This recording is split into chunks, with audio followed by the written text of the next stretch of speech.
ಕೇಂದ್ರದ ಬಿಜೆಪಿ ಸರ್ಕಾರ ಜಾರಿಗೆ ತರಲು ಮುಂದಾಗಿದ್ದ ಮಹಿಳಾ ಮೀಸಲಾತಿ ಮಸೂದೆಗೆ ಲೋಕಸಭಾ ಅಧಿವೇಶನದಲ್ಲಿ ಹಿನ್ನಡೆಯಾದ ಹಿನ್ನೆಲೆಯಲ್ಲಿ ಮಂಡ್ಯ ಜಿಲ್ಲಾ ಕಾಂಗ್ರೆಸ್ ಸಮಿತಿ ವತಿಯಿಂದ ಇಂದು ನಗರದಲ್ಲಿ ಸಂಭ್ರಮಾಚರಣೆ ಹಾಗೂ ಪ್ರತಿಭಟನೆ ನಡೆಸಲಾಯಿತು.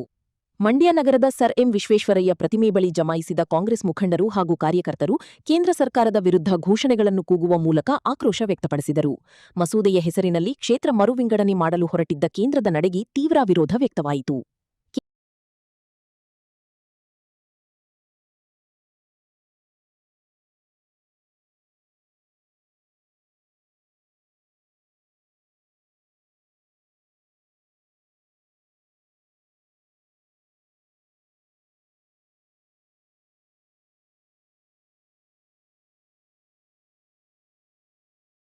ಕೇಂದ್ರ ಸರ್ಕಾರವು ಮಹಿಳಾ ಮೀಸಲಾತಿ ಮಸೂದೆಯ ನೆಪದಲ್ಲಿ ಅವೈಜ್ಞಾನಿಕವಾಗಿ ಕ್ಷೇತ್ರ ಮರುವಿಂಗಡಣೆ ಮಾಡಲು ಸಂಚು ರೂಪಿಸಿತ್ತು. ಆದರೆ ಇಂಡಿಯಾ ಒಕ್ಕೂಟದ ಒಗ್ಗಟ್ಟಿನ ಹೋರಾಟದಿಂದಾಗಿ ಈ ಮಸೂದೆ ತಿರಸ್ಕೃತಗೊಂಡಿದೆ. ಇದು ದೇಶದ ಮಹಿಳೆಯರಿಗೆ ಸಂದ ಜಯ ಎಂದು ಪ್ರತಿಭಟನಾಕಾರರು ಹರ್ಷ ವ್ಯಕ್ತಪಡಿಸಿದರು. ಮಹಿಳೆಯರ ಕಣ್ಣಿಗೆ ಮಣ್ಣೆರಚಲು ಹೊರಟಿದ್ದ ಬಿಜೆಪಿ ಸರ್ಕಾರ ಆದಷ್ಟು ಬೇಗ ಅಧಿಕಾರ ಬಿಟ್ಟು ತೊಲಗಲಿ ಎಂದು ಕಾರ್ಯಕರ್ತರು ಆಗ್ರಹಿಸಿದರು. ಮಂಡ್ಯ ಜಿಲ್ಲಾ ಕಾಂಗ್ರೆಸ್ ವತಿಯಿಂದ ನಿನ್ನೆ ಲೋಕಸಭಾ ಅಧಿವೇಶನದಲ್ಲಿ ಕ್ಷೇತ್ರ ಪುನರ್ವಿಂಗಡಣೆಯ ಅವೈಜ್ಞಾನಿಕ ಮಸೂದೆ ಪಾಸಾಗಿಲ್ಲ. ಅದನ್ನು ನಾವೆಲ್ಲರೂ ಕೂಡ ಒಕ್ಕರ್ಲಿಂದ ಅಭಿನಂದಿಸ್ತಾ ಇದ್ದೀವಿ. ಕೇಂದ್ರ BJP ಸರ್ಕಾರ ಏನು ಅವೈಜ್ಞಾನಿಕವಾದ ಮಸೂದೆಯನ್ನು ಮಂಡಿಸಿತ್ತು ಲೋಕಸಭೆಯಲ್ಲಿ, ಅದನ್ನು ನಮ್ಮವರು ಒಗ್ಗಟ್ಟಿನಿಂದ ಅದನ್ನು ಫೇಲ್ ಮಾಡಿದ್ದಾರೆ. ಅದಕ್ಕೆ ನಮ್ಮೆಲ್ಲರ ಅಭಿನಂದನೆ ಇದೆ. ಇವತ್ತು ನಮ್ಮ ದೇಶದಲ್ಲಿ ಪ್ರಜಾಪ್ರಭುತ್ವ ಉಳಿಸ್ತಕ್ಕಂಥ ಪ್ರಕ್ರಿಯೆಯಲ್ಲಿ ನಮ್ಮ ಕಾಂಗ್ರೆಸ್ ಪಕ್ಷ ಮುಂದಾಗಿದೆ.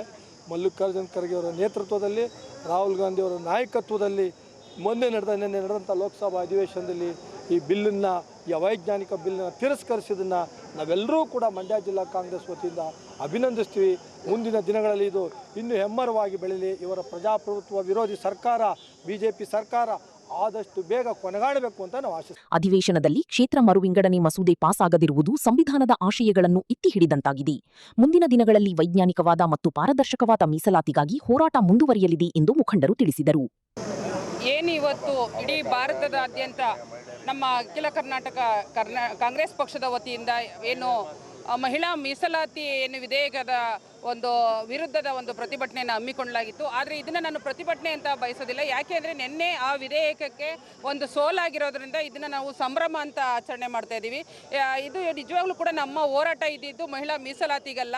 ಮಹಿಳಾ ಮೀಸಲಾತಿ ಎನ್ನುವಂಥ ಒಂದು ವಿಚಾರವನ್ನು ಮುಂದಿಟ್ಟುಕೊಂಡು ಅವರು ಅದರ ಹಿಂದೆ ಎಣೆದಂಥ ಒಂದು ತಂತ್ರಗಾರಿಕೆ ಏನಿದೆ, ಕುತಂತ್ರವಾದ ಏನಿದೆ, ಅದನ್ನು ನಾವು ಸೋಲಿಸಿದ್ದೀವಿ ಎನ್ನುವಂಥ ಒಂದು ಹೆಮ್ಮೆ ಇದೆ. ಒಂದು ಎದೆಗಾರಿಕೆಯನ್ನು ತೋರಿಸಿದಂಥ ನಮ್ಮ ಎಲ್ಲ ಕಾಂಗ್ರೆಸ್ ಪಕ್ಷದ ಸಂಸದರಿಗೆ ಮತ್ತು ಇಂಡಿಯಾ ಒಕ್ಕೂಟದ ಎಲ್ಲ ಸಂಸದರಿಗೂ ಕೂಡ ನಾನು ಒಂದು ಅಭಿನಂದನೆಯನ್ನು ಸಲ್ಲಿಸ್ತೇನೆ.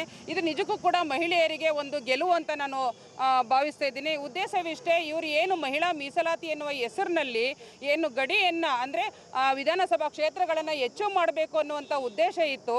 ಇದು 2011ರ ಜನಗಣತಿಯ ಆಧಾರದ ಮೇಲೆ ಮಾಡೋದಕ್ಕೆ ಹೊರಟಿದ್ದರಿಂದ ಅದರ ವಿರುದ್ಧವಾಗಿ ಅಷ್ಟೇ ನಮ್ಮ ಹೋರಾಟ ಇತ್ತು. ಖಂಡಿತ ಮಹಿಳಾ ಮೀಸಲಾತಿ ವಿರುದ್ಧ ಅಲ್ಲ. ಯಾಕೆಂದರೆ ಮಹಿಳಾ ಮೀಸಲಾತಿ ಎನ್ನುವಂಥ ವಿಧೇಯಕವನ್ನು 2023ರಲ್ಲಿ ಅಂಗೀಕಾರ ಮಾಡಲಾಗಿದೆ. ಇದು ನಮ್ಮ ಕಾಂಗ್ರೆಸ್ ಪಕ್ಷದ ಅಂದಿನ ಮೈತ್ರಿಕೂಟದಿಂದನೂ ಕೂಡ 2009ರಿಂದನೂ ಕೂಡ ಇದು ಏನು ಮಹಿಳಾ ಮೀಸಲಾತಿ ಕಾಯ್ದೆಯನ್ನು ಜಾರಿಗೆ ತಂದು ಅದರಂತೆ ಅದು ಕೂಡ ಪ್ರತಿ ಒಂದು ಹಂತದಲ್ಲೂ ಕೂಡ ಬೆಳವಣಿಗೆ ಕಾಣ್ತಾ ಬರ್ತಾ ಇದೆ. ಆದರೆ ನಮ್ಮ ವಿರುದ್ಧ ಮಹಿಳಾ ಮೀಸಲಾತಿ ವಿರುದ್ಧ ಅಲ್ಲ.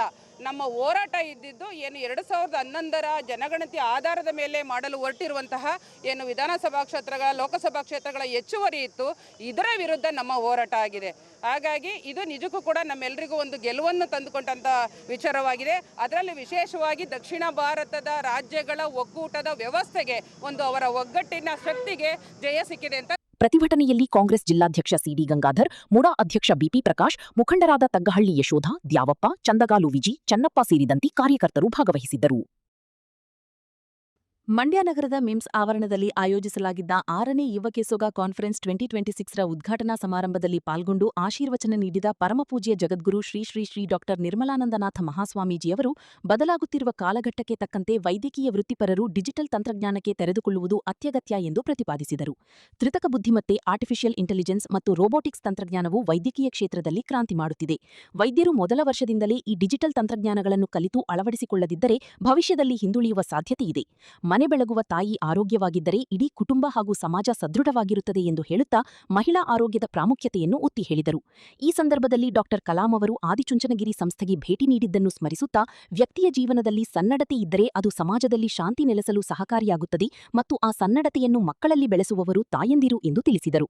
ಕೆಸೋಗ ಪದಾಧಿಕಾರಿಗಳಾದ ಡಾಕ್ಟರ್ ದುರ್ಗಾದಾಸ್ ಅಸ್ರಣ್ಣ ಅವರ ಅವಧಿಯ ಸೇವೆಯನ್ನು ಶ್ಲಾಘಿಸಿದ ಶ್ರೀಗಳು ನೂತನವಾಗಿ ಜವಾಬ್ದಾರಿ ವಹಿಸಿಕೊಂಡ ಡಾಕ್ಟರ್ ರಾಜಶ್ರೀ ಅವರ ದೂರದೃಷ್ಟಿಯ ಯೋಜನೆಗಳಿಗೆ ಶುಭ ಹಾರೈಸಿದರು.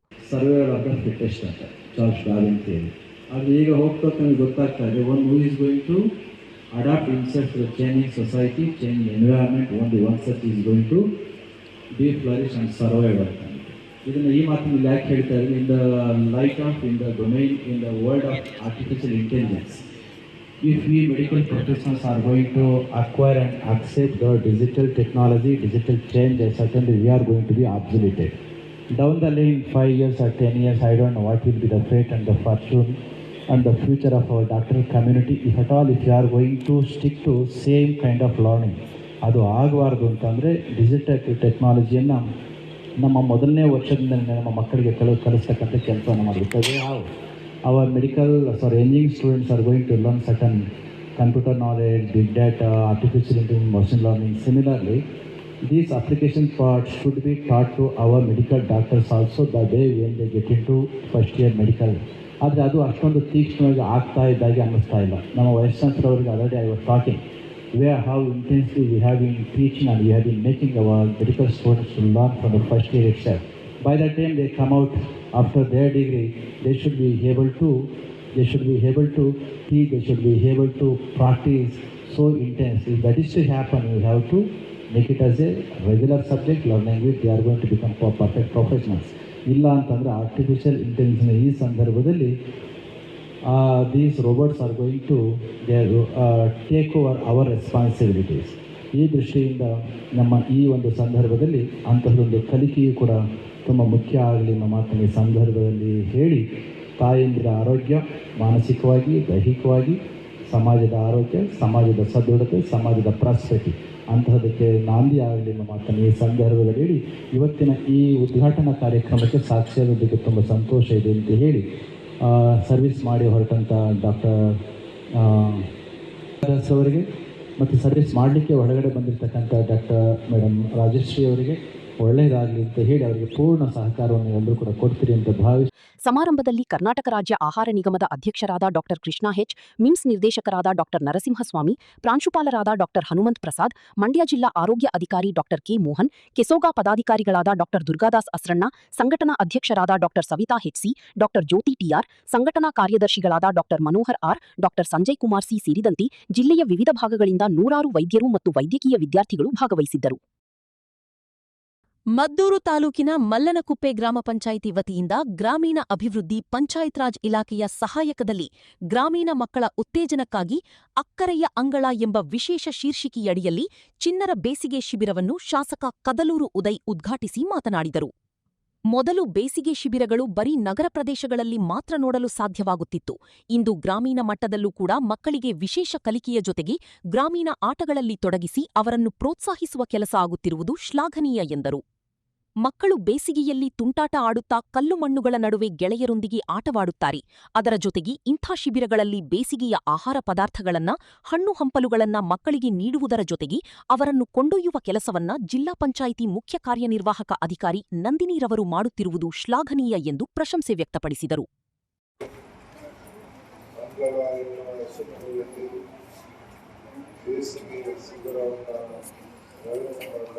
ಸಮಾರಂಭದಲ್ಲಿ ಒಂದು ಉತ್ತಮ ಕಾರ್ಯಕ್ರಮಕ್ಕೆ ಚಾಲನೆಯನ್ನು ಮಕ್ಕಳು ಯಾವಾಗಲೂ ಕೂಡ ಖುಷಿಯಾಗಿರಬೇಕು. ಶಾಲೆ ಅವಧಿಯಲ್ಲಿ ಅವರಿಗೆ ಸಮಯ ಹೋಗುತ್ತೆ. ಮನೆಗೆ ಹೋದ ನಂತರ ಹೋಮ್ವರ್ಕ್ ಬರೆಯೋದು, ಓದೋದು, ಈ ಥರ ಒಂದಷ್ಟು ಸಮಯ ಹೋಗುತ್ತೆ. ಆದರೆ ಬೇಸಿಗೆ ರಜೆ ಬಂದಾಗ ಅವರಿಗೆ ಬಹಳಷ್ಟು ಫ್ರೀ ಆಗಿರ್ತಾರೆ. ಮತ್ತೆ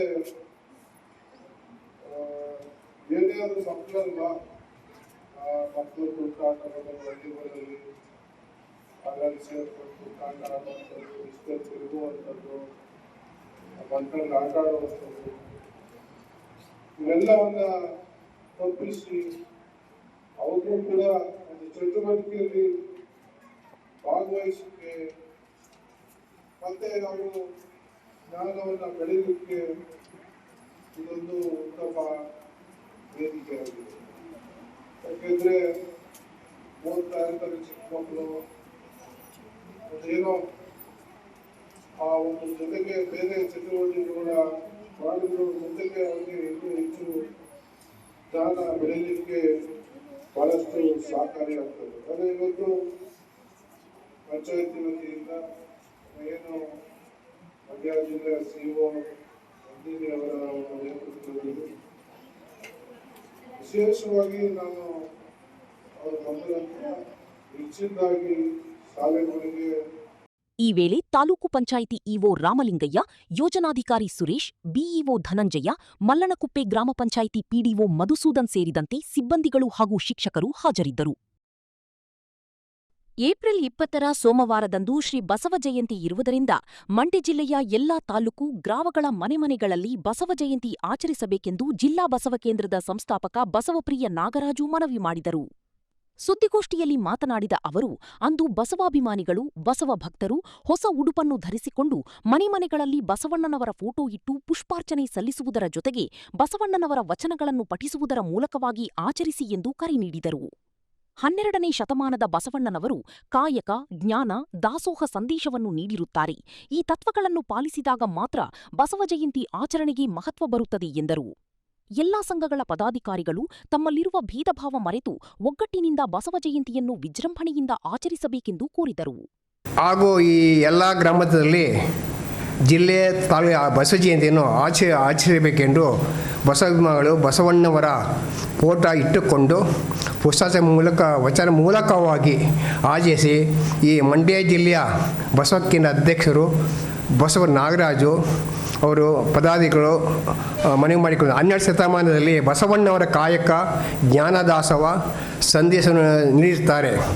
ಎಲ್ಲ ಸಂಘದ ಪದಾಧಿಕಾರಿಗಳು ಒಗ್ಗಟ್ಟಿನಿಂದ ಬಸದಿಯನ್ನು ವಿಭಜನೆ ಮಾಡಿ ಆಚರಿಸಬೇಕೆಂದು ತಿಳಿಸಿದ್ದೇವೆ. ಪತ್ರಿಕಾಗೋಷ್ಠಿಯಲ್ಲಿ KR ಪೇಟೆ, ಕಾಪನಹಳ್ಳಿ ಅಲ್ಲಿ ಎಲ್ಲ ಸಂಬಂಧಪಟ್ಟವರು ಆಚರಣೆ ಮಾಡಬೇಕೆಂದು ಮನವಿ ಮಾಡಿಕೊಂಡಿದ್ದೇವೆ. ಹಾಗೂ ಈ ಬಸವ ಜಯಂತಿನ ಎಲ್ಲ ಸಮಾಜದವರು ಅಭಿಮಾನಿಗಳು ಒಳ್ಳೆಯ ಉಡುಪು ಬಟ್ಟೆ ಹಾಕೊಂಡು ಆಚರಿಸಬೇಕೆಂದು ಮನವಿ ಮಾಡಿಕೊಂಡಿರುತ್ತೇವೆ. ಹಾಗೂ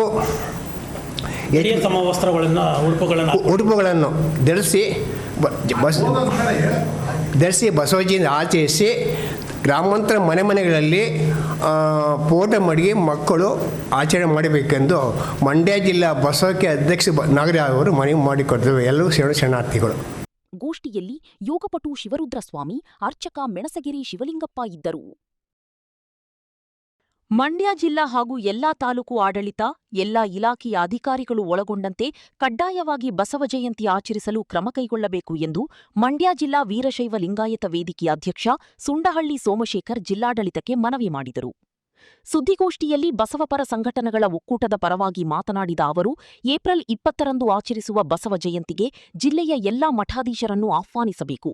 ಸಾಮಾಜಿಕ ಸಮಾನತೆ ಮತ್ತು ಕಾಯಕ ಸಂಸ್ಕೃತಿಯನ್ನು ಜಗತ್ತಿಗೆ ಸಾರಿದ ಬಸವಣ್ಣನವರ ತತ್ವಗಳು ಇಂದಿನ ಸಮಾಜಕ್ಕೆ ಅತ್ಯಂತ ಅವಶ್ಯಕವಾಗಿದ್ದು, ವಿವಿಧ ಕಾಯಕ ಮಾಡುವ ಎಲ್ಲಾ ಸಮಾಜದ ಮುಖಂಡರನ್ನು ಗುರುತಿಸಿ ಜಿಲ್ಲಾಡಳಿತ ಬಸವಶ್ರೀ ಪ್ರಶಸ್ತಿ ನೀಡಿ ಗೌರವಿಸಬೇಕು. ಜಿಲ್ಲಾಧಿಕಾರಿಗಳ ಕಚೇರಿ ಮುಂದೆ ಅಶ್ವಾರೂಢ ಬಸವಣ್ಣನವರ ಪುತ್ಥಳಿಯನ್ನು ಸ್ಥಾಪಿಸಬೇಕು ಎಂದು ಒತ್ತಾಯಿಸಿದರು.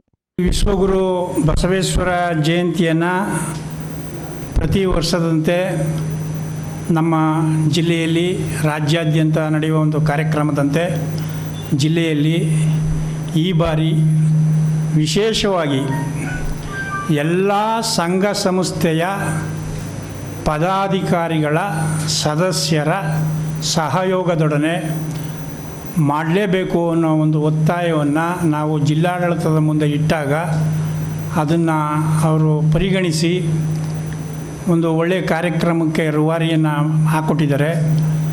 ಬಸವಣ್ಣ ಒಂದು ಜಾತಿಯ ವ್ಯಕ್ತಿಯಾಗಿ, ಒಂದು ವರ್ಗದ ಪ್ರತಿನಿಧಿಯಾಗಿ ಇರಬಾರ್ದು. ಬಸವಣ್ಣ ಸಕಲ ಏನು ಅವರ ಮನೋಧ್ಯೇಯ ಉದ್ದೇಶ ಏನಿತ್ತು ಅದು 12ನೇ ಶತಮಾನದಲ್ಲಿದ್ದಂಥ ಒಂದು ಕಾಯ ವಾಚ ಮನಸ ಕಾಯಕವೇ ಕೈಲಾಸ ಎನ್ನುವ ಒಂದು ಗುರಿ ಏನಿತ್ತು, ಯಾರು ಆಯಾಯ ಕಾಯಕವನ್ನು ಆಯಾಯ ಭಾಗಗಳಲ್ಲಿ ಮಾಡ್ತಾರೆ ಅವರೆಲ್ಲ ಬಸವಣ್ಣನ ಅನುಯಾಯಿಗಳಾಗಿರ್ತಾರೆ. ಅವರೆಲ್ಲರೂ ಕಾರ್ಯಕ್ರಮಕ್ಕೆ ಆಹ್ವಾನಿಸಲೇಬೇಕು. ಲಿಂಗಾಯತ ಮಹಾಸಭಾ ಮುಖಂಡ ಎಂಎಸ್ ಮಂಜುನಾಥ್ ಮಾತನಾಡಿ, ಕೇಂದ್ರದ ಪ್ರಧಾನಿ ಮೋದಿಯವರು ಬಸವಣ್ಣನವರ ವಚನಗಳನ್ನು ಕೇವಲ ಭಾಷಣಕ್ಕೆ ಬಳಸಿಕೊಳ್ಳದೆ ರಾಷ್ಟ್ರಾದ್ಯಂತ ಬಸವ ಜಯಂತಿ ಆಚರಿಸಲು ಆದೇಶ ಮಾಡಬೇಕು ಹಾಗೂ ಸಂಸತ್ ಮುಂದೆ ಬಸವಣ್ಣರವರ ಪುತ್ಥಳಿ ಸ್ಥಾಪಿಸಬೇಕು. ದೇಶದ ಎಲ್ಲಾ ಭಾಷೆಗಳಿಗೂ ವಚನ ಸಾಹಿತ್ಯ ಭಾಷಾಂತರ ಮಾಡುವ ಮೂಲಕ ಕನ್ನಡ ಸಾಹಿತ್ಯ ಮೌಲ್ಯವನ್ನು ಪ್ರಚುರಪಡಿಸಲು ಕೇಂದ್ರ ಸರ್ಕಾರ ಮುಂದಾಗಬೇಕು ಎಂದರು. ಹಂಗಾಗಿ ನಾವು ಸಮಾಜದ ಎಲ್ಲ ಸಂಘಟನೆ ಮುಖಂಡರುಗಳು ತಮ್ಮ ಮುಖಾಂತರ ನಾವೇನು ಜನತೆ ಕರೆ ಕೊಡ್ತಾ ಇದ್ದೀವಿ ಅಂತಂದರೆ, ಜಿಲ್ಲಾಡಳಿತ ಬಸವಣ್ಣವ್ರ ಜಯಂತಿ ಕಾರ್ಯಕ್ರಮನ ಆಚರಣೆ ಮಾಡೋದ್ರಿಂದ ಎಲ್ಲ ತಾಲೂಕಿನಲ್ಲೂ ಎಲ್ಲ ತಾಲೂಕಾಡಳಿತಗಳು ಮತ್ತು ಎಲ್ಲ ಅಧಿಕಾರಿಗಳನ್ನ ಒಳಗೊಂಡಂತೆ ಪ್ರತಿಯೊಬ್ಬರು ಸುಧಾ ಬಸವಣ್ಣವ್ರನ್ನ ಸಾಂಸ್ಕೃತಿಕ ನಾಯಕ ಅಂತೇಳಿ ಕರ್ನಾಟಕ ಸರ್ಕಾರ ಘೋಷಣೆ ಮಾಡಿದ್ಮೇಲೆ ಬಸವಣ್ಣವ್ರ ಜಯಂತಿ ಕಾರ್ಯಕ್ರಮಕ್ಕೆ ಎಲ್ಲ ಅಧಿಕಾರಿಗಳು ಕಡ್ಡಾಯವಾಗಿ ಆ ಕಾರ್ಯಕ್ರಮದಲ್ಲಿ ಭಾಗವಹಿಸಬೇಕು. ಮತ್ತು ನಮ್ಮ ಸಮಾಜದ ಎಲ್ಲ ವರ್ಗದ ಎಲ್ಲ ಸಂಘಟನೆಗಳ ಪದಾಧಿಕಾರಿಗಳು ಸುಧಾ ಈ ಒಂದು ಕಾರ್ಯಕ್ರಮದಲ್ಲಿ ಒಟ್ಟಿಗೆ ಇದು ಆಚರಣೆ ಮಾಡಬೇಕು ಅಂತೇಳಿ. ಗೋಷ್ಠಿಯಲ್ಲಿ ಮುಖಂಡರಾದ ಶಿವರುದ್ರಪ್ಪ, ಶಿವಲಿಂಗಯ್ಯ, ಕೃಷ್ಣರಾಜೆ ಅರಸ್, ಮಲ್ಲಿಕಾರ್ಜುನಪ್ಪ ಇದ್ದರು.